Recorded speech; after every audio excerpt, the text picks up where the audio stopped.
नमो नारायण, राधे राधे। जय सियाराम, जय श्री राम, जय अयोध्या धाम। आपके बीच आज एक नए उत्सुकता भरे शब्द को लेके हम आ रहे हैं इस मानस ब्रह्म मंजरी में कि भगवान श्री राम जब प्रकट हुए श्री अयोध्या धाम में, तो उसमें गोस्वामी जी ने चर्चा किया कि कौशल्या हितकारी क्यों कहा। क्या भगवान केवल कौशल्या के हित के लिए पैदा हुए? आप सुने, आप दर्शन करें भगवान की स्तुति में, जन्म प्रकटोत्सव में। भय प्रकट कृपाला दीन दयाला कौशल्या हितकारी, हर्षित महतारी मुनि मनहारी अद्भुत रूप निहारी। मैया अद्भुत रूप, कौशल्या हितकारी, भय प्रकट कृपाला दीन दयाला कौशल्या हितकारी। अरे विश्व हितकारी थे प्रभु, कौशल्या हितकारी क्यों कहा गया? भगवान यहाँ पर मैंने पहले चर्चा कर दिया है पिछले सोपानों में कि प्रभु श्री राम ने प्रकट होने पर अपना चतुर्भुज रूप मैया कौशल्या को दिखाया था और कहा था कि मैया तूने कहा कि आप जैसा पुत्र चाहिए, तुम्हें समान सुत, आप जैसा पुत्र चाहिए। तो प्रभु श्री राम ने अपना चतुर्भुज रूप भगवान विष्णु ने श्री राम रूप में दिखाया। तो भगवान के इस चतुर्भुज रूप का दर्शन केवल कौशल्या जी को ही मिला, दशरथ जी को नहीं मिला, इसलिए कौशल्या हितकारी। यहाँ यह भी ध्यान रहे कि वैसे भगवान तो विश्व का ही कल्याण करने वाले हैं, पूरी मानव जाति के लिए अद्भुत कार्य किया है, जिसकी चर्चा संत गोस्वामी जी, तुलसी जी महाराज, वाल्मीकि जी महाराज ने किया है। किंतु सबका अद्भुत कल्याण करने वाले प्रभु हैं, परंतु वे जिसकी संतान बनकर आए हैं, साथ ही जिसको अपना अद्भुत रूप दिखाया है, उससे बड़ा हित और किसका हो सकता है महाराज, जिसको प्रभु ने अपना रहस्यमयी रूप चतुर्भुज रूप दिखा दिया है, अर्थात किसी का नहीं। आज जो कुछ कौशल्या जी के पूर्व में भगवान से वरदान मांगा था वह पूरा हो गया। कई जन्म की तपस्या भगवती कौशल्या मैया का सफल हुआ है। भगवान कौशल्या के हितों के रक्षक बनकर आए हैं, इसलिए कौशल्या हितकारी।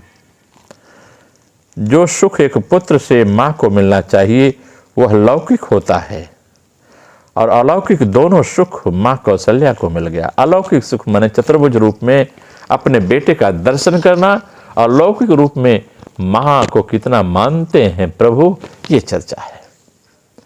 मैया कौशल्या को भगवान कितना स्नेह करते हैं, तो मैया कौशल्या को लौकिक और पारलौकिक दोनों सुख मिल गया।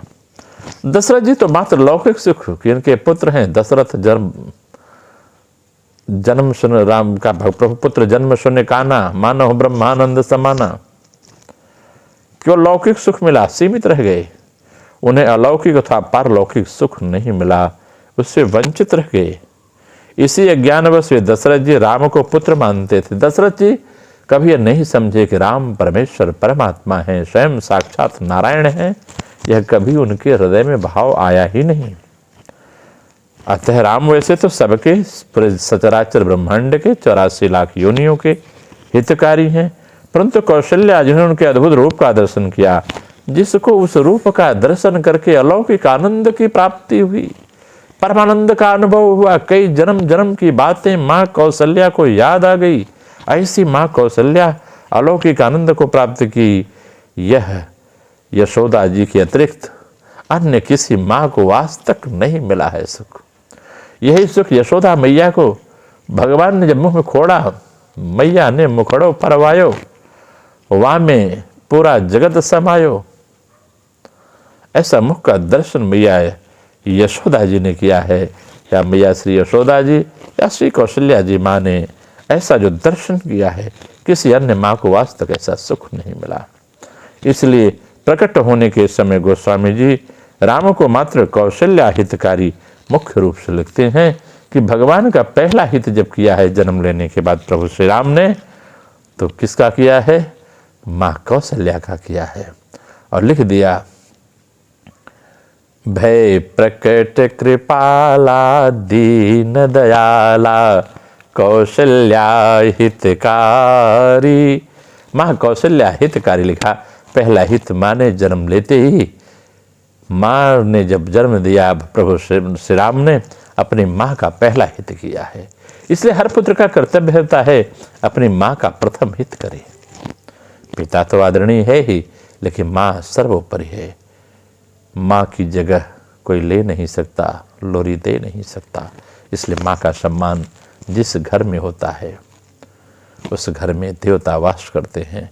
माता पिता का सम्मान करना चाहिए, क्योंकि सारी परिस्थितियाँ माता पिता अपने पुत्र के स्नेह के लिए लड़के लगते हैं, सारी व्यवस्था बनाते हैं।